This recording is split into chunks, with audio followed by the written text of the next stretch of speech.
বাবার বুকটা জড়া ধইরা বলা হয় নাই বাবা, ও বাবা আমি তোমারে দিল উজাড় করে ভালোবাসি বাবা। কোনদিন মায়ের পা দুইটা জড়া ধইরা বলা হয় নাই মাগো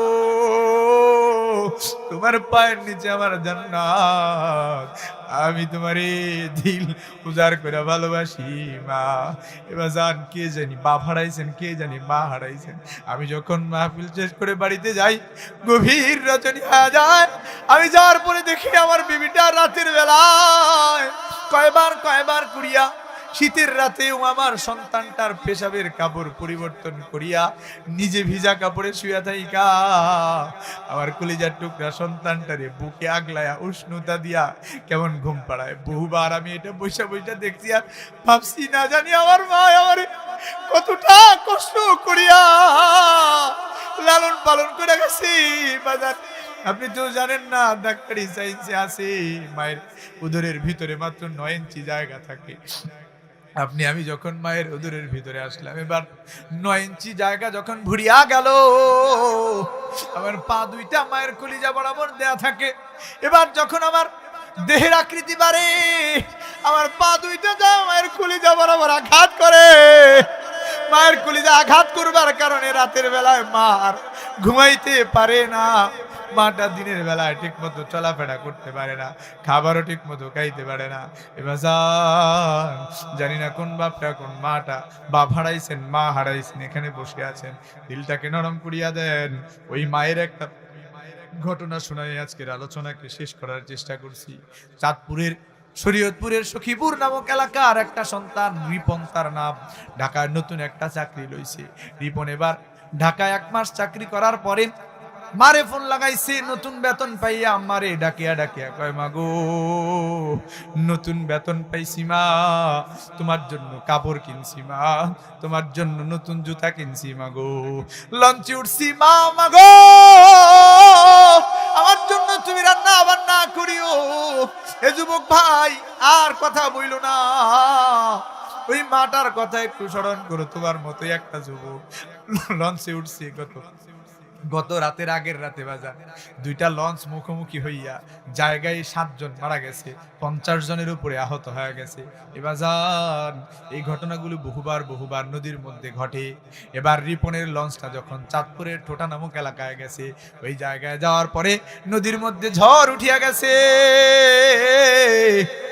এবার ঝড়ের আঘাতে যখন লঞ্চটা দুলে, এবার রিপন মারে ফোন লাগাইছে। পত্র পত্রিকায় লেখা হয় 15টা মিনিট মারে রিপন আগে ফোন লাগাইছে। মারে ফোন দিয়া কয় মাগো লঞ্চটা বুঝি ডুবিয়া যাইবে মা, উপরের তালার মানুষগুলারে নিচে যাইতে দেওয়া হয় না, নিচের মানুষগুলা উপরে যাইতে পারে না, আমি ইঞ্জিনের রুমের পাশে বসে তোমারে ফোন দিছি মাগো, লঞ্চটা বুঝি ডুবিয়া যাবে, তোমারে আর বুঝি দেখা পাবো না মাগো, আমার জন্য তুমি দোয়া করিও মা। এবার যখন মারে ফোনটা দিয়া সন্তান কথাগুলা বলে, মায়ের দিলে জান দিছে আমার সন্তানটা বিপদে পড়িয়া গেছে। কারণ দুনিয়ার জমিনে যখন সন্তান বিদেশের জমিনেও বিপদে পড়ে, সবার আগে যার দিলে জান দেয় তিনি কে? মা ছাড়া আর কারো দিলে এটা আগে জান দেয় না। বিদাসে বৈদাসে যার বেটা মারা যায়, পাড়াপড়শি কেউ না জানলেও, পাড়াপড়শি কেউ না জানলেও জানে তাহার মা, জানে তাহার মা। রিপনের মায়ের দিলেও জান দিছে, আমার সন্তানটা বুঝি আর বাঁচবে না। লঞ্চ ডুবার 5টা মিনিট আগে আবার মায়ের ফোন লাগাইছে, মাগো মা এবার সাক্ষাৎ বুঝি আর পাইলাম না, তোমার রিপন রে মাফ করে দিও মা, লঞ্চটা ডুবে যাইতেছে মাগো, কত বেয়াদবি করছি মা, মাগো মাফ করে দিও, তোমার রিপন রে মাফ করে দিও, তোমার জন্য নতুন কাপড় কিনছিলাম আর পড়াইতে পারলাম না। মায়ের কলিজায় তো মানে না, মা জানে যে সন্তানটা চাঁদপুরের টোটা নামক এলাকায় লঞ্চে ডুইবা মরবে, কিন্তু মায়ের দিলে মানে না। মা এবার দৌড়ে যায় বাড়ির পাশে নদীটার মধ্যে একটা ঝাঁপ লাগাইছে, বাড়ির মানুষগুলো তুলে আনছে। এবার যান আমার আর্মির ভাইরা যখন রিপনের লাশ শনাক্ত করিয়া 5টা দিন পরে এবার যখন ওই শরীয়তপুরের সখীপুর নামক এলাকায় লয়া গেছে, রিপনের লাশটা ফুলা কলা গাছের মতো হয়ে গেছে। শরীরের এই জায়গায় চামড়া নাই, ওই জায়গায় চামড়া নাই, শরীর থেকে পচা লাশের গন্ধ আসে। এবার যখন লাশটা লইয়া রিপনের মায়ের সামনে নিয়ে রাখছে, রিপনের মা এবার আর সহ্য করতে পারে না। লাশের গন্ধের কারণে কেউ কাছে যায় না, কিন্তু কলিজা টুকরা সোনা মুড়িটারে জাদুটারে এবার আর মায়ের দূরে রাখতে পারে না। দৌড়ায় যা জড়া ধরছে রিপনের লাশটারে, জড়া ধইরা রিপনের মা এবার কান্দে আর ডাকে, আমার রিপন রে,